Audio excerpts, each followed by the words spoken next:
नमस्कार दोस्तों, स्वागत है आपका हमारे YouTube चैनल महादेव योगी पर। आज के वीडियो में हम बात करेंगे इमोशनल और मेंटल हेल्थ दिलाने वाली, आत्मविश्वास को जागृत करने वाली, अनाहत चक्र को जागृत करने वाली वज्रपदम मुद्रा के बारे में। जानेंगे वज्रपदम मुद्रा किसे करनी चाहिए, कब करनी चाहिए, कितनी देर के लिए करनी चाहिए, किस प्रकार से करनी चाहिए, क्या है इसके फायदे, इन सब के बारे में डिटेल्स में जानकारी लेंगे। तो चलिए शुरू करते हैं।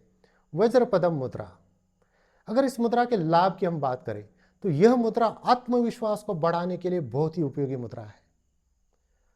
जो भी लोग अपना आत्मविश्वास गंवा चुके हैं, उनके मन में डर आ गया है, आत्मविश्वास पूरी तरह से खो चुके हैं, ऐसे व्यक्तियों को इस मुद्रा का अभ्यास करना चाहिए, बहुत लाभ मिलेगा। यह मुद्रा मानसिक विकारों में भी लाभ पहुंचाती है, मेंटल हेल्थ में, टेंशन डिप्रेशन में बहुत लाभदायक होती है। इसी के साथ साथ इमोशनल हेल्थ में भी यह मुद्रा बहुत उपयोगी होती है। कुछ लोगों के साथ क्या होता है कि वो इतना निर्दयी हो जाते हैं, इतना कठोर हो जाते हैं कि उनको कुछ फर्क ही नहीं पड़ता। कुछ भी अन्याय अत्याचार करेंगे, किसी को भी मारेंगे, पीटेंगे, प्राणी मात्रा के ऊपर अत्याचार करेंगे, किसी के ऊपर भी अत्याचार करेंगे, इतने निर्दयी कठोर बन जाते हैं। वह भी अच्छा नहीं है, तो उनके लिए भी। और कुछ लोग इमोशन में इतना बह जाते हैं कि बहुत सारा नुकसान कर बैठते हैं। तो इमोशन का बैलेंस करने के लिए वज्रपदम मुद्रा बहुत उपयोगी मानी जाती है। तो मानसिक तनाव को ठीक करेगी, इमोशन का बैलेंस बनाएगी, आत्मविश्वास को बढ़ाएगी। अब चलते शारीरिक लाभ की तरफ। यह मुद्रा हमारे अनाहत चक्र को भी जागृत करती है। अनाहत चक्र ममता का केंद्र माना जाता है, ये प्रेम भाव को बढ़ाता है। जब यह चक्र जागृत हो जाता है तो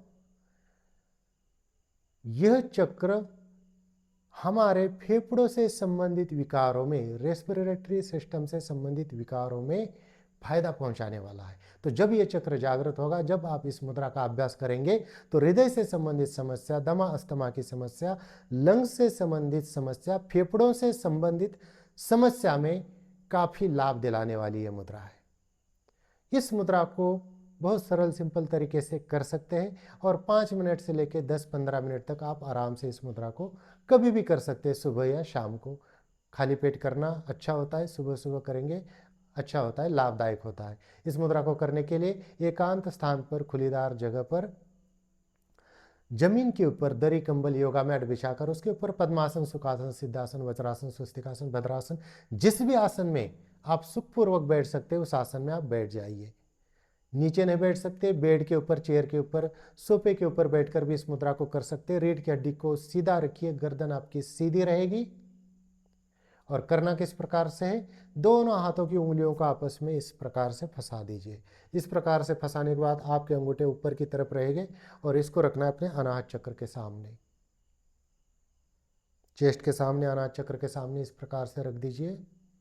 आंखें बंद कर लीजिए और लंबी गहरी सांस भरिए, यथाशक्ति होल्ड कीजिए और धीरे धीरे धीरे प्रसन्नता से, आनंद के साथ सांस को आराम से छोड़ दीजिए। अगर आप कुंभक ना करना चाहे तब भी कर सकते, ऐसा नहीं कि आपको कुंभक करना ही करना है, ये कोई अनिवार्य नहीं है। अच्छा रहता है, प्राणायाम भी साथ में हो जाता है, इसलिए मैं हर वीडियो में बताता हूँ कि यथाशक्ति कुंभक कीजिए। आप चाहे तो लंबी गहरी सांस भी भर सकते हैं और लंबी गहरी सांस भी छोड़ सकते हैं। लेकिन अगर आपको कोई ब्लड प्रेशर की समस्या नहीं है या हृदय से संबंधित ऐसी कोई गंभीर समस्या नहीं है तो आप कुंभक कीजिए, उसमें भी आपको लाभ ही होगा। और यथाशक्ति कीजिए, ज़बरदस्ती नहीं कि बहुत ज़्यादा ही कुंभक करना है। दीर्घ श्वास लीजिए, यथाशक्ति कुंभक कर सकते हैं और बिल्कुल आनंद के साथ आराम से धीरे धीरे धीरे धीरे सांस को बाहर छोड़ते जाना है। एकदम शांति के साथ, सहजता से, जितना हो सके प्रसन्न होकर इस मुद्रा को आप करते जाइए और आप देखेंगे डर दूर भागेगा, आत्मविश्वास बढ़ेगा, कार्य क्षमता बढ़ेगी और ओज तेज बढ़ेगा, प्रेम भाव बढ़ेगा। एक तरह से मानसिक और शारीरिक दोनों लाभ मिलेंगे। तो दोस्तों, ये थी कुछ जानकारी वज्रपदम मुद्रा के बारे में। इसी प्रकार से और जानकारी के लिए हमारे चैनल को सब्सक्राइब कीजिए, इस वीडियो को लाइक कीजिए, अपने दोस्तों के साथ शेयर कीजिए। स्वस्थ रहिए, मस्त रहिए। धन्यवाद।